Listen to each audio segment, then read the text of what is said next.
मनुष्य जीवन तो विशुद्ध रूप से एक काम के लिए मिला है, सृष्टि के विश्व उद्यान का भौतिक पक्ष समुन्नत और आत्मिक पक्ष सुसंस्कृत बनाने में हाथ बटाने के लिए।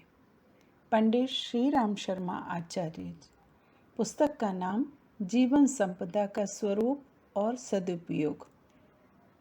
क्या आप कभी कभी खुद से एक मौलिक प्रश्न पूछते हुए पाते हैं, जैसे मानव जीवन का वास्तविक उद्देश्य क्या है? अन्य जीवित प्राणियों की तुलना में मनुष्य को विशेषाधिकार क्यों दिया जाता है? मनुष्य कैसे सुनिश्चित कर सकते हैं कि वे वही कर रहे हैं जो उन्हें करना चाहिए? इन सवालों के जवाब तलाशते हुए हम पूरी जिंदगी भटकते रहते हैं। शिकागो विश्वविद्यालय में एक प्रयोग।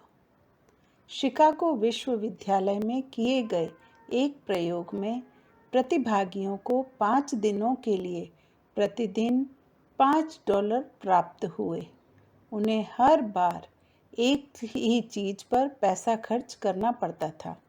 शोधकर्ताओं ने बेतरतीब ढंग से प्रतिभागियों को खुद पर या किसी और पर पैसा खर्च करने के लिए सौंपा, जैसे कि उसी कैफे में टिप जार में पैसा छोड़ना या हर दिन उसी चैरिटी को ऑनलाइन दान करना।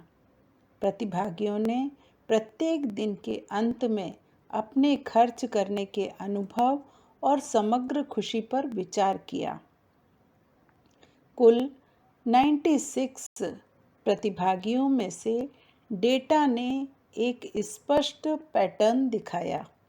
प्रतिभागियों ने आत्म रिपोर्ट की गई खुशी के समान स्तरों के साथ शुरुआत की, और जिन्होंने खुद पर पैसा खर्च किया उन्होंने 5 दिनों में खुशी में लगातार गिरावट की सूचना दी, लेकिन किसी और को अपना पैसा देने वालों की खुशी थमने का नाम नहीं ले रही थी।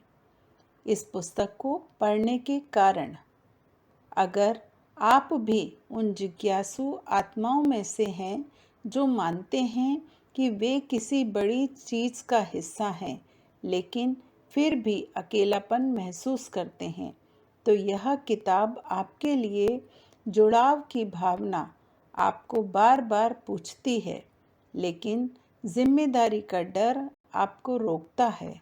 संपूर्ण ब्रह्मांड के साथ अपने बंधन को मजबूत करने के लिए इस पुस्तक को पढ़ें। आप अच्छी तरह से शिक्षित हैं, अच्छी तरह से स्थापित हैं, सभी भौतिकवादी ज़रूरतों को पूरा कर रहे हैं, लेकिन फिर भी अंदर खालीपन महसूस करते हैं, तो इस पुस्तक से जानें रिश्तेदार और असली खुशी के बीच का फर्क। शक्तिशाली लेकिन प्राकृतिक आत्म केंद्रितता ने आपके दिल पर सुपर गोंद की तरह ताला लगा दिया है, जिससे आप मानव जीवन के वास्तविक उद्देश्य से पूरी तरह अनजान हैं।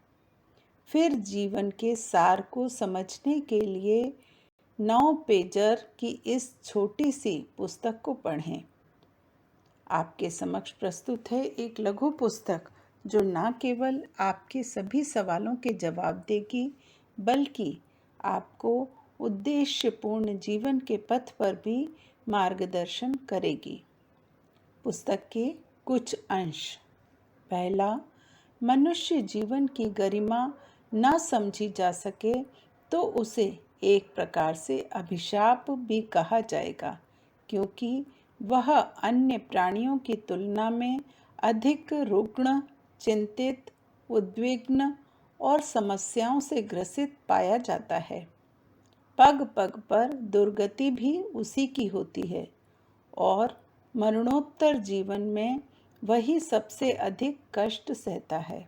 इसके विपरीत, यदि कोई यह समझ सके कि उसे ईश्वर के वैभव भंडार का सर्वोपरि उपहार उपलब्ध है, इसके साथ असंख्य संभावनाएं अगणित विभूतियाँ जुड़ी हुई हैं तो आप उसके उत्साह का ठिकाना नहीं रहेगा। साथ ही यह अनुभव भी होगा कि इतने बड़े पद का मिलना जहाँ अनुपम सौभाग्य है, वहाँ उसके साथ जुड़े हुए उत्तरदायित्वों का भार भी कम नहीं है। मनुष्य जीवन ईश्वर का उपहार है। उसे सार्थक, सुखद और सफल बनाना मनुष्य का निजी उत्तरदायित्व है। दूसरा, मनुष्य जीवन अपने इस लोक की सर्वोपरि कहे जाने वाली संपदा है। इसके दो ही प्रयोग हैं, आत्मकल्याण और विश्व कल्याण।